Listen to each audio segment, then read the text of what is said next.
Hello दोस्तों, नमस्कार दोस्तों। इस वीडियो में हम लोग बात करेंगे संधारित्रों के संयोजन के बारे में। आज की वीडियो में जानेंगे संधारित्र के संयोजन क्या होते हैं। जैसा कि आपने क्लास 10 में पढ़ा भी होगा कि श्रेणी क्रम संयोजन, समांतर क्रम संयोजन, लेकिन वो प्रतिरोध का संयोजन था। अब यहाँ पे हम संधारित्र का संयोजन पढ़ने जा रहे हैं, जो क्लास 12 का मोस्ट इंपॉर्टेंट टॉपिक है। इससे 5 नंबर के न्यूमेरिकल पूछे जाते हैं। ये जो यहाँ पे डेरिवेशन होगा और कभी कभी डेरिवेशन भी पूछ लेता है।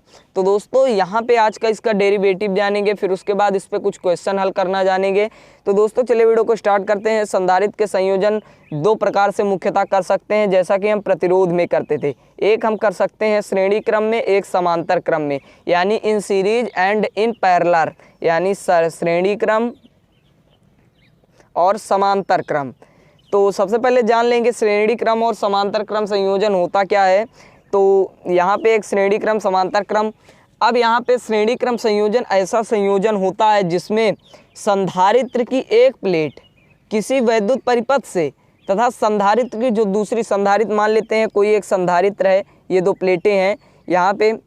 अब यहाँ पे जो एक प्लेट है ये किसी वैद्युत परिपथ से जुड़ी होगी, और जो दूसरी प्लेट है ये दूसरे संधारित्र के पहले प्लेट से, जैसा कि हम करते थे प्रतिरोध में कि प्रतिरोध का एक सिरा किसी बैटरी के एक सिरे से, एक ध्रुव से, तथा दूसरा सिरा दूसरे प्रतिरोध के पहले सिरे से जुड़ा होता है। ठीक वही प्रोसेस है, बस यहाँ पे किसी संधारित्र का ये जो पहली प्लेट होगी इसका एक सिरा वैद्युत परिपथ से, यहाँ पे वैद्युत परिपथ कोई बना देंगे ऐसा, ये कोई मान लेते हैं वैद्युत परिपथ है, जो ये तार वैद्युत परिपथ से जुड़ा है।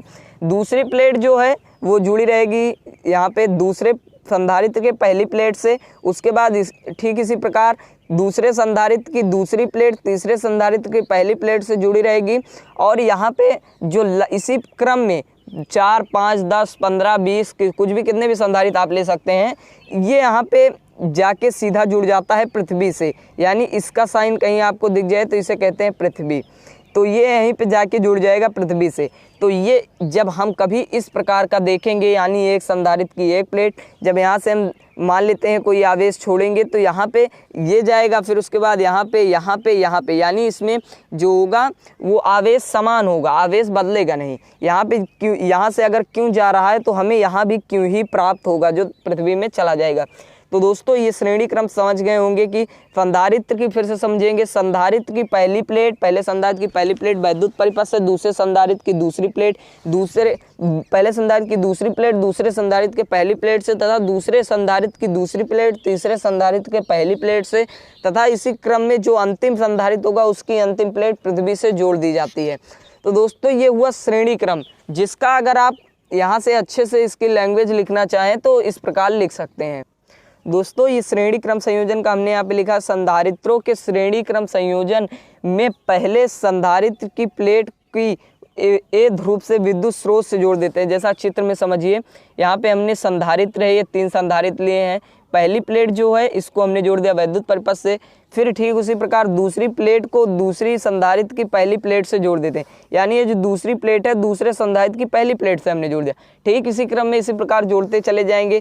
तो तीसरी संधारित्र की पहली प्लेट को जोड़ देते हैं। इस प्रकार जोड़ने के पश्चात अंतिम संधारित्र की दूसरी प्लेट को पृथ्वी से जोड़ दें। यानी जैसे इस पर हम 4, 5 ले लें तो अंतिम संधारित्र जो होगा वो पृथ्वी से जोड़ देंगे, और पृथ्वी से जोड़ दिया जाता है। यह क्रम श्रेणी क्रम संयोजन कहलाता है।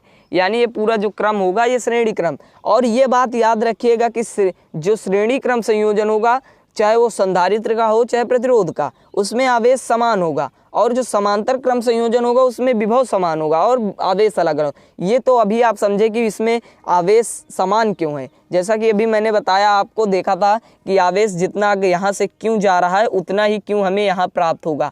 लेकिन जब श्रेणी अभी समांतर क्रम पढ़ेंगे तो उसमें हमें दूसरा प्रोसेस मिलेगा। तो इसका डेरिवेशन देखते हैं, सीधे से इसका डेरिवेशन कैसे करेंगे। मान लेते हैं यहाँ पे ये जो पहली इसका जो धारिता है C1 है, इसकी C2 है, इसकी C3 है, और इस पे क्यों आवेश है, क्योंकि आवेश सेम होगा तो क्यों तीनों पे होगा। इस पे V1 विभव है, V2 विभव है, V3 विभव है।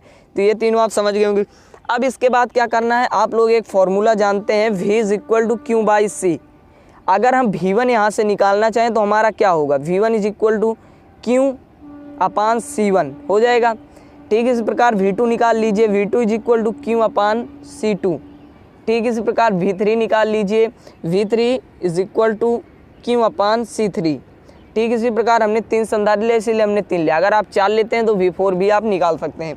फिर उसके बाद अगर मान लें इनकी जो तुल्य धारिता है वो C है, जैसा मान लेते हैं, माना तुल्य धारिता C है, तुल्य धारिता C है। जब तुल्य धारिता C होगी तो जो इनका टोटल आएगा V is equal to Q/C हो जाएगा, यानी जो विभव का ये है तुल्य, ये Q तो है ये C इसका तुल्य। अब यहाँ पे क्या करना है, ठीक इसी क्रम में हमें वैल्यू को पुट कर देना है। अगर विभव यहाँ पे तुल्य हो V1 plus V2 plus V3, ये सब का तुल्य है, यानी टोटल का V है, इस जब संधारित्र में देखेंगे सबका विभव V है और इसका तो V हो जाएगा, सबका योग जो होगा वो एक विभव के बराबर होगा। यानी V इज इक्वल टू सबकी वैल्यू रख दीजिए Q/C1 plus Q/C2 plus Q/C3 और यहाँ पे ये जो V है यहाँ पर भी Q/C हम रख देते हैं। अब यहाँ पे देखिए Q सब में है, Q को कीजिए कॉमन, Q यहाँ से भी कॉमन हुआ, 1/C बचा और यहाँ से इज इक्वल टू यहाँ से भी Q कॉमन कर लीजिए, 1/C1 plus 1/C2 plus 1/C3 हमारा हो गया। Q से Q खत्म, फॉर्मूला जो आ चुका है हमारा यहाँ पे देख सकते हैं, 1/C is equal to 1/C1 plus 1/C2 plus 1/C3, यही हमारा श्रेणी क्रम में जो फॉर्मूला है, श्रेणी क्रम में हमारा यही आएगा।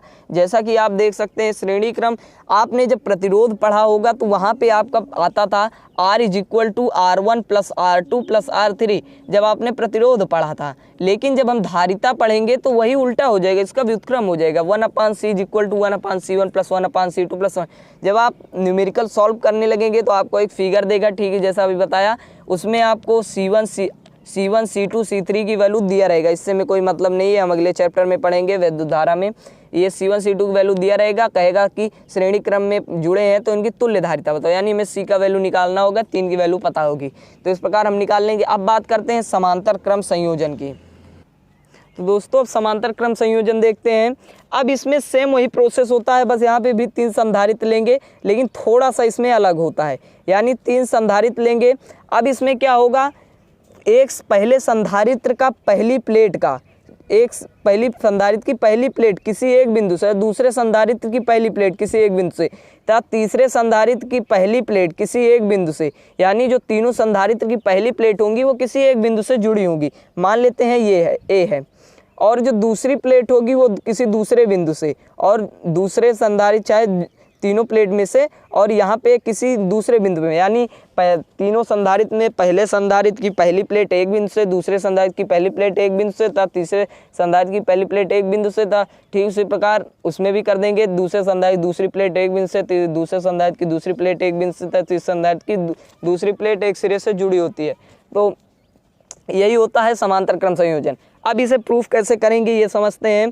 अब यहाँ पर भी ये पहला वैद्युत परिपथ से जोड़ दिया जाएगा, ये वैद्युत परिपथ से जोड़ दिया गया, और दूसरा यहाँ पे जो दूसरा सिरा होगा ये पृथ्वी से जोड़ दिया जाएगा। यानी हम आवेश जब इस पर देंगे तो यहाँ पे आवेश, अब समझिए इसमें आवेश अलग अलग क्यों हो जाते हैं। जैसा कि आप यहाँ से आवेश क्यों मान लीजिए हमने दिया आवेश क्यों, अब यहाँ पे आएगा तो यहाँ पे 3 रास्ते इसके हो गए। अब यहाँ पे तीनों रास्ते पे वो कहाँ जाएगा, तो वो इसमें से जैसे बहुत सारे लोग मान लीजिए आ रहे हैं एक रास्ते से और अचानक से 3 रास्ता मिला, उनको अपनी मंजिल की ओर जाना है, तो कोई अपनी मंजिल इस रास्ते पे चुनेगा, कोई इस रास्ते पे चुनेगा, कोई इस रास्ते पे। तो ठीक उसी प्रकार मान लीजिए क्यों बहुत सारा है और आ रहा है, तो यहाँ पे कुछ क्यों यहाँ पे चला जाएगा, कुछ क्यों यहाँ पे चला जाएगा, और कुछ क्यों यहाँ पे चला जाएगा, और फिर ठीक उसी प्रकार इनकी मंजिल कुल मिलाकर यहाँ पर है। तो यहाँ पे फिर आएंगे Q2, Q3 है ये, Q3, Q2, Q1, और इनकी मंजिल यहाँ पे है। तो तीनों यहाँ पे जब आके मिल जाएंगे तो जितने लोग आए थे उतने लोग यहाँ पे फिर मिल गए, यानी यहाँ पे जब आवेश गया तो अलग अलग नहीं हो गया, Q1 Q2 Q3, Q1 Q2 Q3, और यहाँ पे आके मिल गया, फिर क्यों हो गया, तो ये सारा आवेश पृथ्वी में चला जाएगा। तो फिर यही एक कारण है कि इसमें आवेश अलग अलग होते हैं। अब इसे यहाँ पे मान लेते हैं, इसकी धारिता है C1, इसमें ये याद रखिएगा कि विभव सेम होगा, यानी V सब में V होगा, V। इसकी मान लेते हैं धारिता है C2, इसकी मान लेते हैं C3। अब यहाँ पे आप आसानी से सॉल्व कर सकते हैं। सेम वही हमें प्रोसेस करना है, बस थोड़ा सा अलग है। इसका थोड़ा लैंग्वेज देख लेते हैं, लैंग्वेज क्या है इसकी। तो लैंग्वेज सेम वही होगी जैसा हमने बताया था पिछले में कि यहाँ पर जैसे वहाँ पे बताया था, लिखा था, ठीक वही लिखना है कि इसमें संधारित्र की एक बिंदु से दूसरे संधारित्र की पहली प्लेट एक बिंदु तीसरे संधारित्र की, यही सब आप लिख लीजिए, कोई दिक्कत है नहीं। अब इसके बाद प्रूफ करते हैं। एक फार्मूला आप लोग जानते हैं, Q is equal to C V, वही फार्मूले से आया है। वहाँ पर था C is equal to Q, यहाँ वहाँ पर था या C V is equal to Q by C, ये था। लेकिन यहाँ पे वही सेम कर दिया गया, Q is equal to C B. श्रेणी क्रम में हम V is equal to Q by C से प्रूफ करते थे, अब यहाँ पे इससे प्रूफ करेंगे। तो यहाँ पे Q1 की वैल्यू निकाल लीजिए, Q1 is equal to C1 V1, Q2 is equal to C2 V2। यहाँ पे इससे निकाल लेंगे Q2 is equal to C2 V2, और Q3 की भी वैल्यू निकाल लीजिए क्योंकि हमने 3 संधारित्र लिए हैं, C2 V3, C3 V3। तो यहाँ पे अब इनका मान लेते हैं, इनका जो तुल्य है वो यहाँ पे तुल्य है इनका Q जो है Q is equal to C भी हो जाएगा। तो Q इनका तुल्य होगा Q is equal to Q1 plus Q2 plus Q3, ये इनका तुल्य हो जाएगा। अब यहाँ पे Q की वैल्यू रखिए, CB is equal to C1 V1 plus C2 V2 plus C3 V3, यहाँ पे हमने रख दिया। V सम में, सॉरी V नहीं रहेगा यहाँ पे क्योंकि V तो सेम है, हमने यहाँ पे थोड़ा, यहाँ पे तो V सेम है, V नहीं ध्यान नहीं दिया, तो यहाँ पे V सेम है। तो यहाँ पे इसमें से कर लीजिए कॉमन V यहाँ पे कॉमन हो जाएगा। तो C is equal to C V भी यहाँ पे कॉमन कर लीजिए, तो ब्रैकेट में बचेगा C1 plus C2 plus C3, यहाँ पे बचेगा V से भी ख़त्म, C इज इक्वल टू क्या बचा, C1 plus C2 plus C3।